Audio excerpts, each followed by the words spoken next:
Regard sur l'actualité. Regard sur l'actualité.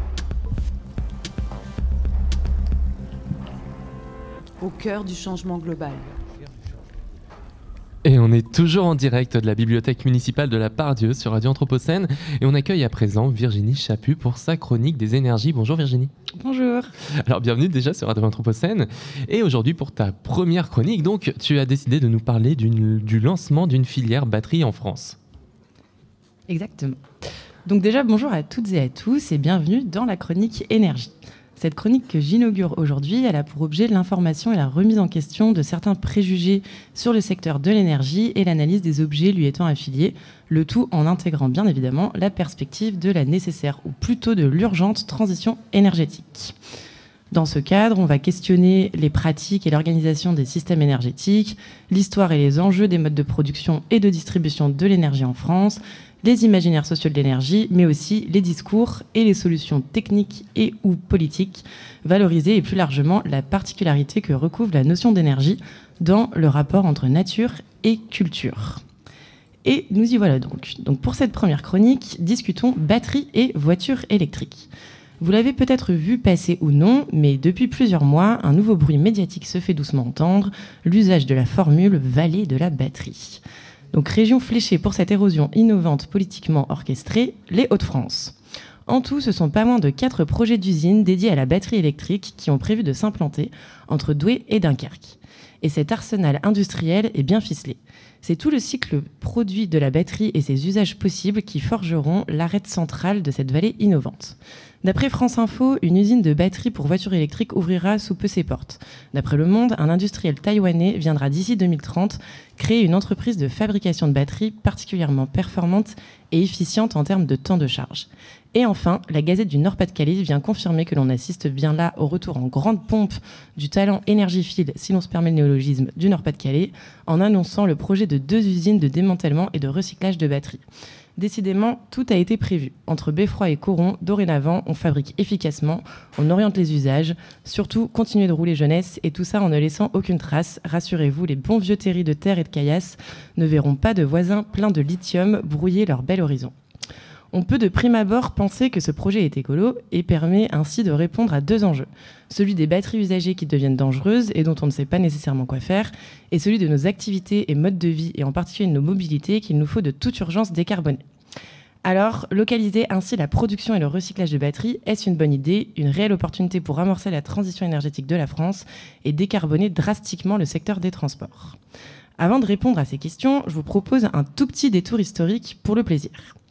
L'histoire n'est pas nouvelle. Les recherches sur les piles à combustible, soit des piles dont les électrodes sont alimentées par du gaz pour produire de l'électricité, que l'on peut penser comme ancêtre malpropre des batteries d'aujourd'hui, ont débuté en France dès les années 60. Et très vite, le mot d'ordre était donné par les scientifiques pour justifier les investissements nécessaires à la vitalité de leurs recherches.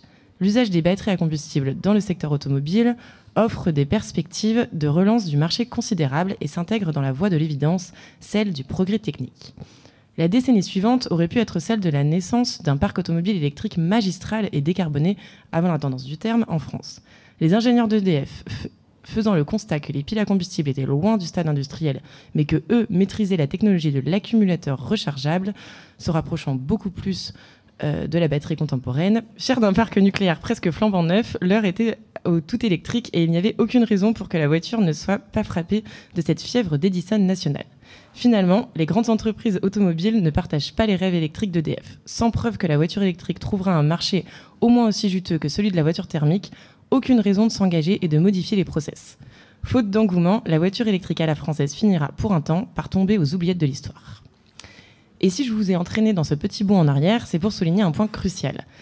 Ce qui compte, ce n'est pas tant la technologie qui, dans l'absolu, n'est ni bonne ni mauvaise, mais plutôt la façon dont elle s'intègre dans une vision sociale donnée et la manière dont les acteurs s'en saisissent. Autrement dit, n'importe quelle technologie seule ne signifie rien, c'est le récit du servant de socle de vecteur social qui en fait une innovation, voire une révolution technique. À l'époque, les perspectives économiques l'ont emporté sur les enjeux technologiques et environnementaux. Si le thermique répondait mieux à ce critère, alors il était logique que cette solution l'emporte. On peut donc se demander quelles sont les motivations qui poussent aujourd'hui gouvernements et acteurs industriels à se mettre en branle pour développer une filière batterie puissante en France et en quoi ces dernières révèlent la réelle portée de la solution par batterie pour répondre aux enjeux climatiques. C'est en regardant les discours rapportés médiatiquement de plusieurs membres du gouvernement pour défendre fièrement la vallée de la batterie que les réels enjeux politiques et la portée en termes d'imaginaire social servant d'embarcation à une version type de la transition énergétique, et j'insiste bien sur le terme version type, se donnent à voir. Soulevons une première problématique. Comme c'est souvent le cas avec les solutions technologiques visant à nous substituer aux thermiques et aux énergies fossiles, on ne prend pas en compte l'empreinte carbone complète de toute la chaîne de production. Dans la vallée de la batterie, les gaz à effet de serre induits par les émissions de carbone liées à nos déplacements auront disparu. Les critiques quant à la mauvaise dégradation des dispositifs techniques ne seront plus qu'un lointain souvenir, mais apparemment, le lithium et les autres éléments indispensables à la fabrication des batteries poussent dans les arbres du Nord-Pas-de-Calais. Comme quoi, le monde est bien fait. Et encore, ici c'est une considération que je vous partage car je m'inquiète de ce projet d'un point de vue écologique, mais ce n'est même pas l'argument mobilisé par les promoteurs de la vallée. Et puis, il y a cette anecdote qui n'en est pas une. Sur France Info et dans Le Monde, les articles sur le sujet sont classés dans les rubriques industrie ou économie. Pouf, envoler la batterie comme solution écologique. Dans les médias et dans la bouche des représentants politiques, ce projet s'inscrit dans une ambition de réindustrialisation du pays pour faire face à la concurrence internationale, mais aussi de nécessaires transferts de compétences dans la région Nord-Pas-de-Calais. De nombreuses usines de fabrication de voitures thermiques y sont implantées.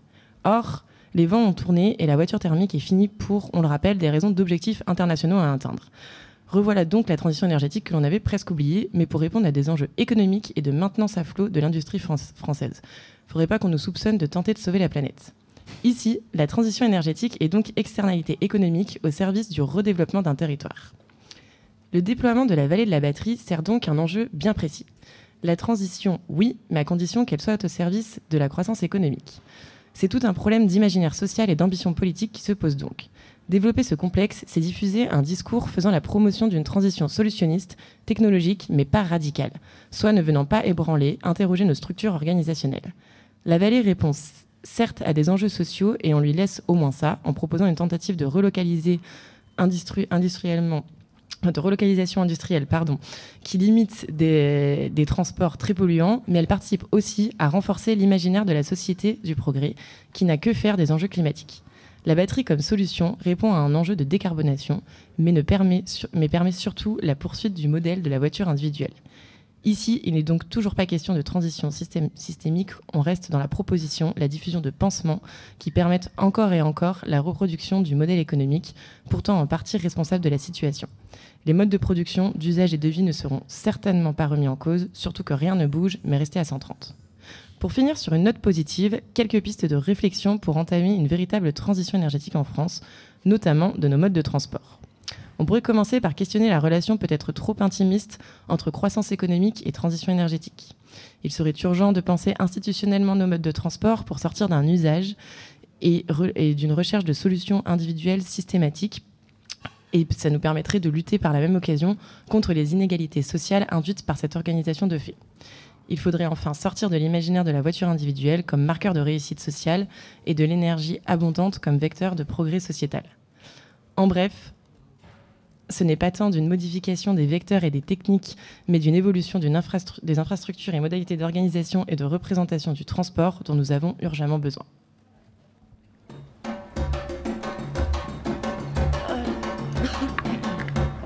Radio Anthropocène, à l'écoute du changement global.